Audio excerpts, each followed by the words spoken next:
Oke, Assalamualaikum warahmatullahi wabarakatuh, Bapak Ibu sekalian, selamat malam. Eh, kita ketemu lagi di mata kuliah Rekayasa Perangkat Lunak Lanjut. Nah, untuk kesempatan pertemuan yang ketiga ini kita akan bahas tentang proyek manajemen konsep, Bapak Ibu sekalian. Nah, di dalam konsep di dalam eh, materi project manajemen konsep ini terdiri dari ada people, ada produk, ada proses dan project itu sendiri. Nah, yang penting kita ketahui Bapak Ibu sekalian uh, dalam suatu uh, software project manajemen itu terdapat 4P, ya 4 Ps. Yang pertama itu adalah people, products itu apa yang akan dihasilkan, proses itu bagaimana framework activity dan software engineering dan task untuk mendapatkan pekerjaan untuk menyelesaikan suatu pekerjaan dan juga project segala sesuatu pekerjaan tools yang dibutuhkan dan untuk membuat project tadi menjadi nyata tadi. Nah, di dalam eh, apa namanya untuk P yang pertama ya mungkin kita sudah mengetahui Bapak Ibu sekalian yaitu ada P yang pertama itu tentang people, di mana memang ada beberapa pendapat dari apa ya, dari CIO ataupun IT project manager yang mengatakan bahwa jika dia memilih antara tools ataupun barang-barang lain untuk dalam melakukan pengembangan sistem, mereka akan memilih adalah SDM yang berkualitas yang pertama kali.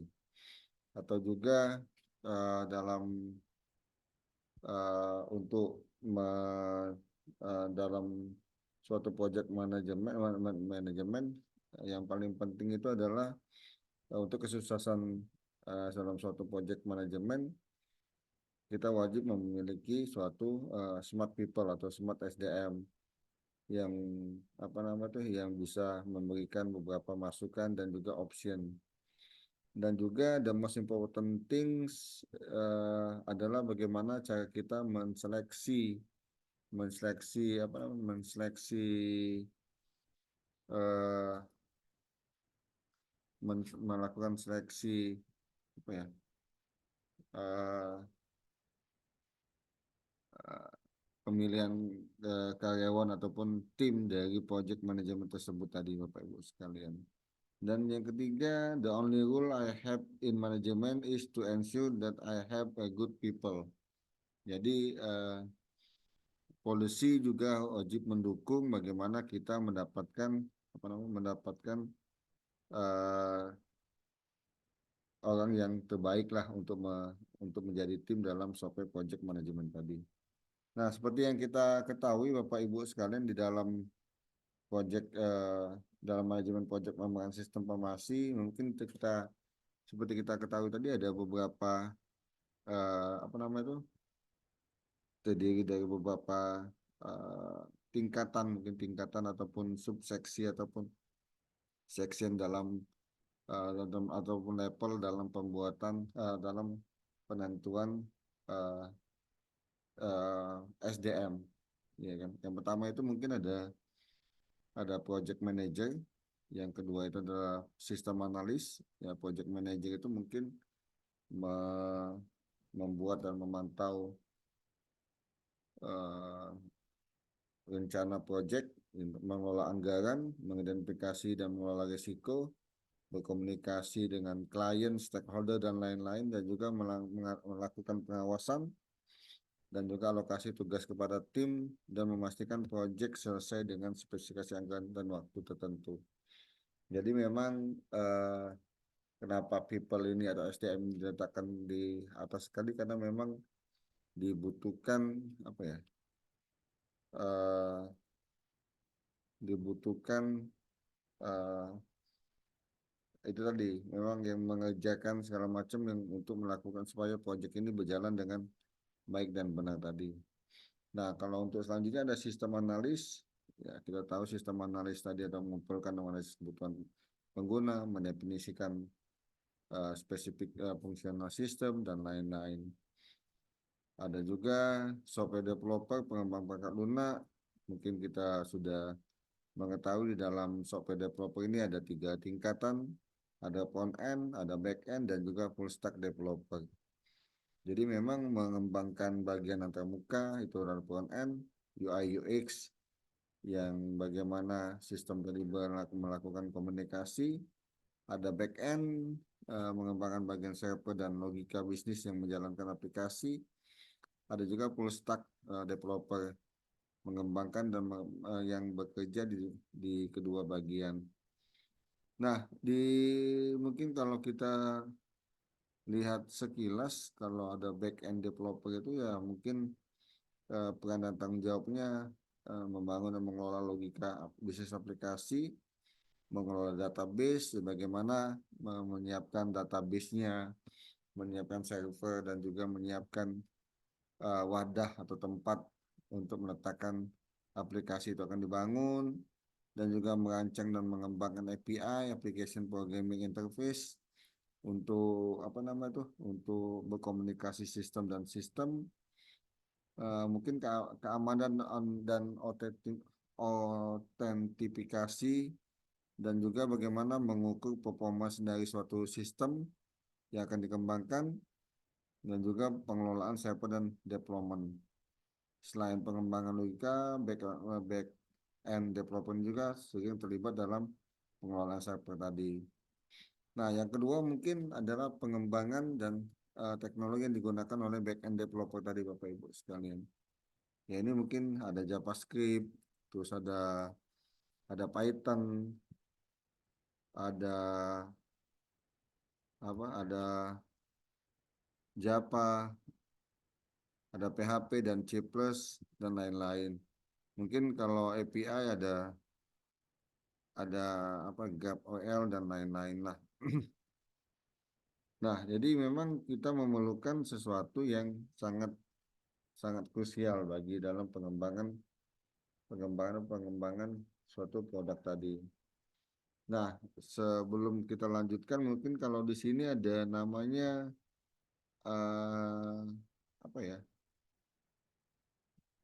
Dalam people ini juga bisa kita ada beberapa peranan yang bisa diperankan dalam suatu tim. Ada senior manager yang seperti saya jelaskan tadi, ada practitioner, ada customer, dan ada end user. Nah, untuk di dalam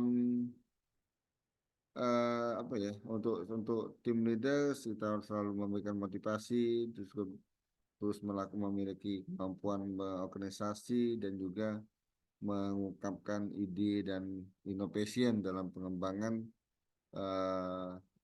perangkat lunak tadi, dan juga memiliki kemampuan untuk mengencourage tim dalam membuat dan juga merasakan kenyamanan dalam pembuatan pengembangan sistem informasi tadi. Dan juga project manager juga mungkin ada memiliki empat kemampuan yang harus dimiliki. Yang pertama itu mungkin ada problem solving, ya bagaimana efektif software project manager dapat diidentifikasi secara teknikal dan organisasi isu. Dan juga kita bisa melakukan sistematikal, struktural, secara terstruktur sebagai solusi dan motivasi untuk anggota tim yang lain tadi. Nah, terus ada managerial identification, mungkin Bapak Ibu sekalian, itu kita mungkin harus mengambil peranan untuk memastikan kontrol dan keperluan, dan juga memastikan untuk untuk secara teknikal SDM yang ada di dalam suatu tim pengembangan sistem tadi. Nah, terus juga kita mengidentifikasi achievements, ya kan, untuk mengoptimalisasi dan juga productivity dari suatu project tim software development tadi. Seorang manajer harus juga mengasihkan reward inisiatif dan juga penghargaan kepada tim uh, untuk untuk mengurangi resiko-resiko atau juga mengontrol resiko yang ada di dalam selama proyek ini berlangsung tadi. Nah, juga project manager itu mungkin sebagai influencer atau juga dalam membangun tim tadi. Jadi si project manager ini dapat membaca pikiran, hati ke hati dalam apa sih yang diperlukan, apa sih yang terjadi di dalam suatu apa namanya itu setiap anggota tim dalam project software development ini tadi. Jadi kita bisa membaca kebutuhan dan juga manajer harus tetap apa namanya itu me- memantau, memaintain ya kan tingkat kestresan yang tinggi di dalam anggota eh, atau tim pengembang sistem ini tadi. Nah, untuk sebagai software software tim atau software development tadi sudah saya jelaskan ada beberapa tingkatan juga kan. Ada bagaimana juga kita cara mengukur atau membuat membuat suatu membangun software tim ini tadi yaitu dengan melihat melihat berapa banyak orang yang dibutuhkan yang bekerja selama beberapa tahun tadi. Misalnya untuk difference jumlah individu untuk assignment atau di dalam difference tugas ataupun jobnya tadi. Atau juga uh, jumlah individu untuk mengidentifikasi different fungsional task yang akan dikembangkan tadi. Dan juga mungkin mengorganisasi jumlah tim untuk mengorganisasi uh, tim tadi, kebutuhan tim tadi satu atau dua atau lebih dalam spesifik dalam structure suatu project manager tadi. Nah, kalau di dalam produk Bapak Ibu sekalian, mungkin teman-teman bisa lihat di sini banyak banyak di dalam buku sudah kita apa namanya tuh di dalam PPT sudah kita jelaskan bagaimana apa saja yang ada yang dibutuhkan SDM apa saja yang dibutuhkan dalam pengembangan sistem tadi. Nah, yang selanjutnya adalah bagaimana melakukan koordinasi dan komunikasi isu, mengurangi atau memitigasi masalah-masalah koordinasi dan komunikasi isu tadi. Misalnya kita bisa melakukan pendekatan formal dan personal untuk setiap anggota tim tadi, juga membuat formal dan informal in personal prosedur atau prosedur. Jadi fokus pada quality insurance activity mungkin Bapak Ibu sekalian. Jadi prosedur yang kita pendekatan tadi dan juga melakukan group meeting untuk information dan dissemination dan problem solving tadi di dalam suatu tim tadi. Dan juga mungkin melakukan electronic communication. Jadi mungkin untuk saat ini kita bisa via WA atau juga menggunakan tools atau aplikasi yang untuk mengecek secara online tadi. Dan juga yang selanjutnya adalah networking termasuk informal discussion mungkin dengan mengajak makan siang ataupun juga ngopi bareng dan lain-lain. Jadi ini tujuannya bagaimana memecahkan masalah-masalah koordinasi dan juga masalah isu tadi Bapak Ibu sekalian. Nah, untuk tingkat keduanya mungkin kita lihat Bapak Ibu sekalian ada products. Di dalam produk ini mungkin kita seperti minggu kemarin pertemuan kedua kita sudah juga bahas tentang produk tadi. Ya kan ada. Nah, produk ini bagaimana tujuannya tadi? tujuan dari produk ini, bagaimana, apa sih yang akan kita bangun, produk seperti apa yang akan kita buat tadi.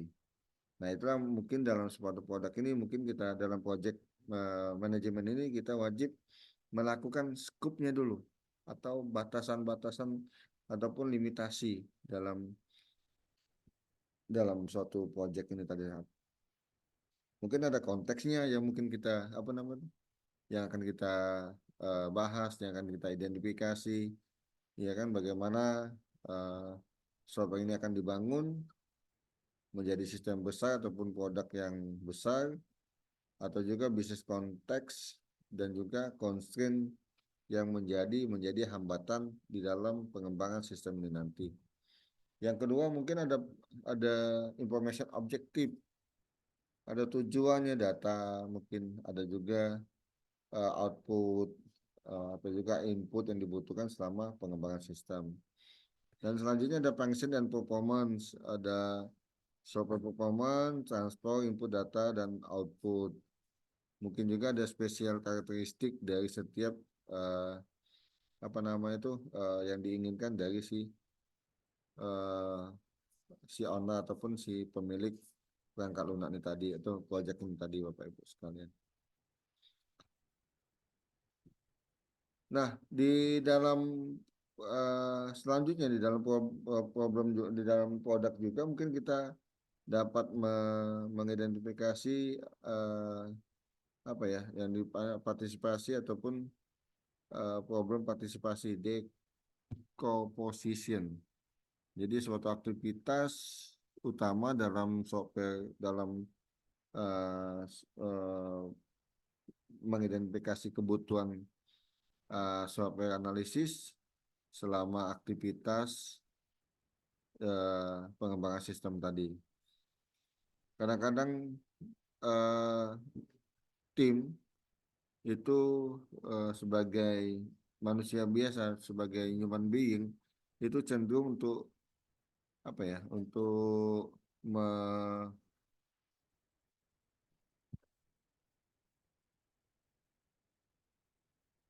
apa memisahkan ataupun menyelesaikan permasalahan-permasalahan tadi secara pribadi tadi. Jadi eh, ini merupakan jadi suatu isu bagi apa tuh eh, bagi bagi manajer dalam berkelangsungan si proyek ini tadi.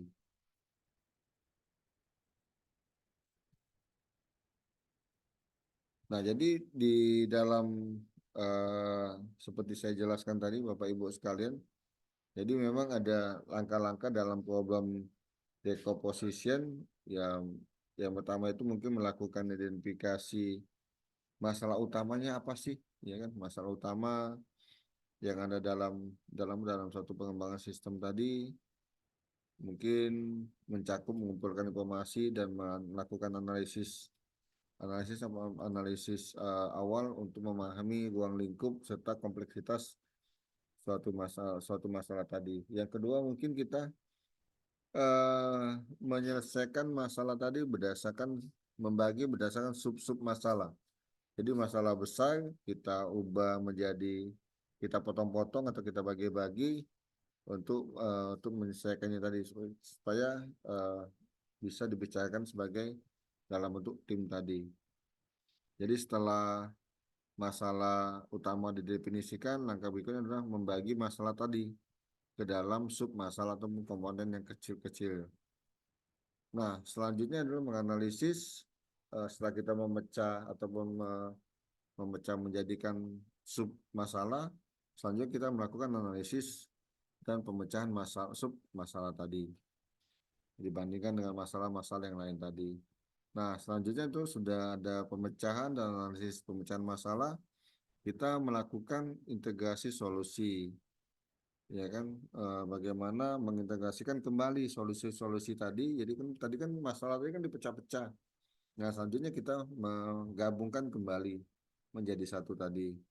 Dan selanjutnya yang terakhir adalah pengujian dan validasi.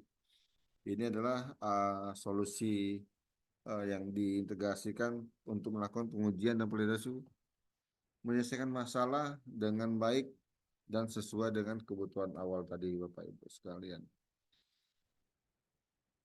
Jadi banyak banyak yang contoh-contohnya mungkin kalau kita searching di internet, contoh-contoh dalam uh, uh, contoh problem decomposition ini dalam rekayasa tanggal lunak, misalnya desain antarmuka, UI UX, selanjutnya juga pengelolaan produk, database, dan stok, sistem pembayaran dan proses transaksi, dan juga integrasi sistem dan pengiriman dan pelacakan Bapak Ibu sekalian. Jadi memang ini apa ya, problem decomposition ini adalah teknik yang penting dalam manajemen project pengembangan sistem informasi secara umum. Jadi ini yang banyak dilakukan oleh IT manager di seluruh dunia tadi. Nah, selanjutnya itu adalah proses Bapak Ibu sekalian. Proses dalam pengembangan atau dalam project manajemen. Nah, di dalam proses project manajemen ini mungkin kita melihat ada apa sini ya? Ini.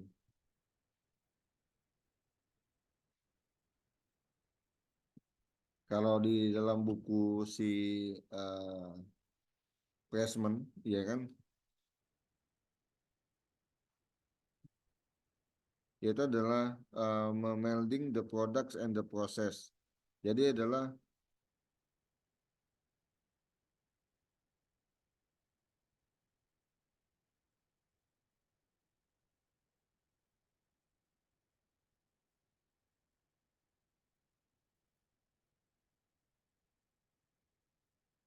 ya proses tadi kita gabungkan, ya kan, kita gabungkan antara produk dan the process tadi. Nah, mungkin untuk menggabungkan uh, antara produk dan proses tadi kita memerlukan beberapa framework activity seperti customer communication, planning, risk analysis, engineering task, dan juga contraction and release, dan juga customer evaluation. Jadi memang di dalam proses ini memiliki beberapa tahapan yang wajib kita lakukan yang seperti saya sebutkan tadi. Nah, selanjutnya juga ada namanya proses sama seperti decomposition tadi Bapak Ibu sekalian. Ya, ini memecah suatu proses menjadi bagian-bagian kecil sehingga bisa kita meningkatkan pemahaman dan juga mengelola kompleksitas yang tinggi, juga mengidentifikasi tanggung jawab dan tugas yang jelas Bapak Ibu sekalian, dan juga memudahkan kita dalam melakukan pengukuran kinerja setiap tim, dan juga memfasilitasi pengelolaan apa namanya itu perubahan tadi.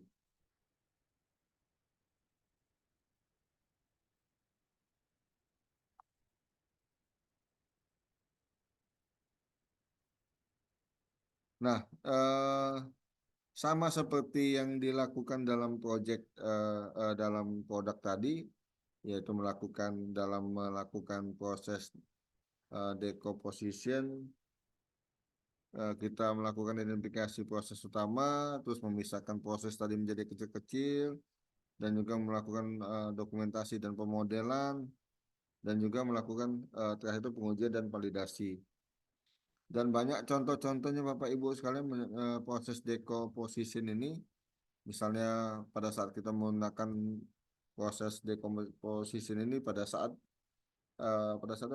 kita menganalisis kebutuhan, ya, kebutuhan tadi, dan juga mungkin pada saat kita melakukan desain sistem UI UX segala macam, dan juga pada saat kita pengembangan mengadopsi coding ataupun segala macam, pengujian, dan juga pada saat maintenance tadi. Jadi banyak yang bisa digunakan dalam eh, apa proses decomposition tadi. Nah, dalam suatu project ini perlu kita lakukan adalah eh, yang terakhir itu adalah project Bapak Ibu.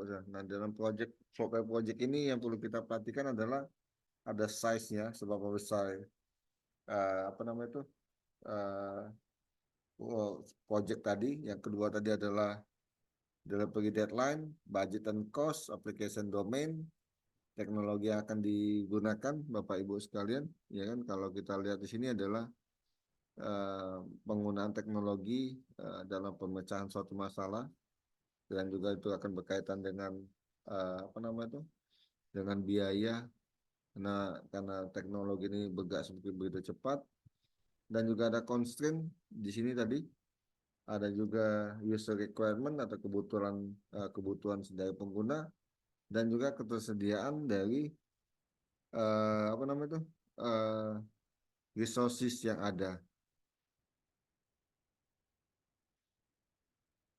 Nah, dalam project manajemen kalau kita lihat di sini teman-teman sekalian, kita itu ada yang perlu kita perhatikan adalah product quality, ya kan? Ada dan juga risk assessment dan bagaimana cara mengukurnya dan bagaimana juga kita menentukan cost estimasi tadi. Jadi kalau formal risk management itu bagaimana kita mengidentifikasi top 10 dari resiko-resiko dalam suatu project tadi, ya kan? Dan juga mungkin kalau cost estimation tadi mungkin kita melihat apa tuh biaya yang kita uh, estimate itu kira-kira pada saat ini tadi yang dalam pengembangan suatu project tadi termasuk apa namanya tuh sampai sistem ini dipakai ataupun diberikan atau diserah terimakan kepada si pengguna tadi. Nah, juga ada project base project ataupun metric project manajemen tadi. Ya kan tergantung eh, kita bisa melihat ya kan bisa melihat ada seperti early warning lah ataupun apa ya namanya itu ya eh, indikator bila terjadi misalnya kalau terjadi proyek ini tidak bisa selesai dalam tepat waktu dalam waktu yang tertentu dan juga misalnya kehabisan biaya ataupun dana dalam dalam apa namanya dalam proyek ini tadi dan juga ada penjadwalan project dan juga customer communication, ada staffing, ada pemilihan staff juga, ada resources dan project monitoring. Jadi itu yang di dalam uh, suatu project management concern tadi. Jadi ini yang mungkin yang kita perlukan Bapak Ibu sekalian. Nah, yang kedua ada why project fail. Ya, ya kadang-kadang tidak realistis deadline untuk dibangun. Ya kan perubahan customer uh, ada banyak-banyak kebutuhan-kebutuhan perubahan-perubahan kebutuhan konsumen dan juga apa namanya itu honest estimate of effort, predictable dan unpredictable risk, technical difficulties dan miscommunication among project staff dan juga dalam di dalam project manajemen tadi Bapak Ibu sekalian. Nah, kalau di ini sudah kita bicarakan tadi ada project teams, ada organization paradigm. Nah, kalau kita lihat ada project teams ini mungkin Bapak Ibu sekalian sudah pernah ya yang sudah biasa dalam membangun project membangun suatu perangkat lunak mungkin sudah terbiasa dengan apa namanya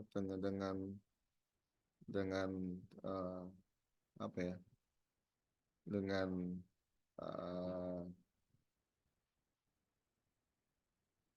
apa ya dengan metode-metode pengembangan sistem yang seperti saya jelaskan minggu atau pertemuan sebelumnya.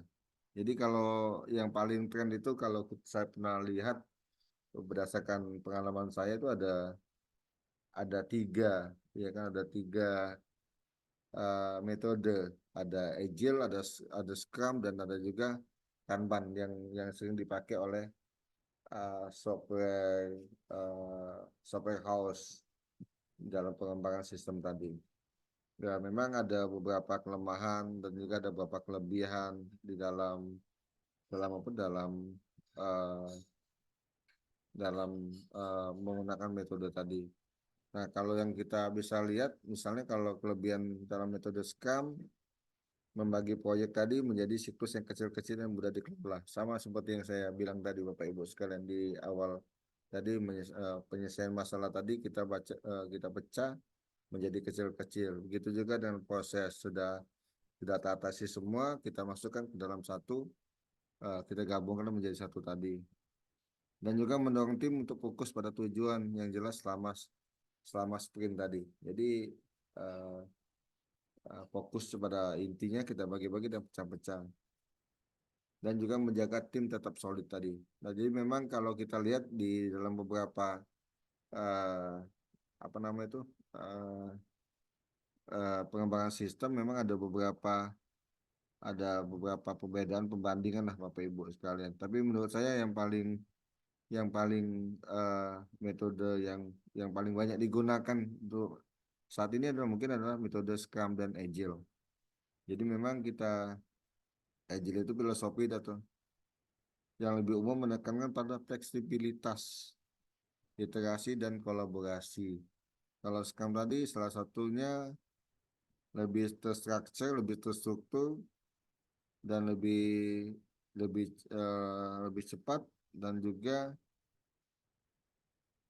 memahami peranan-peranan masing dalam setiap pengembangan sistem tadi. Nah, jadi kalau kapan tadi lebih fleksibel juga, tidak tergantung pada iterasi, fokus pada visualisasi serta pengelolaan alur kerja ataupun prosedur dalam suatu penelitian atau pengembangan sistem tadi. Nah, ini mungkin ada melding dan proses tadi Bapak Ibu sekalian yang sudah kita jelaskan tadi. Ada penggabungan problem dan proses dan juga kita akan menggunakan uh, proses framework activity yaitu yang saya jelaskan tadi ada apa? Ada customer communication, ada planning, risk analysis dan engineering tadi.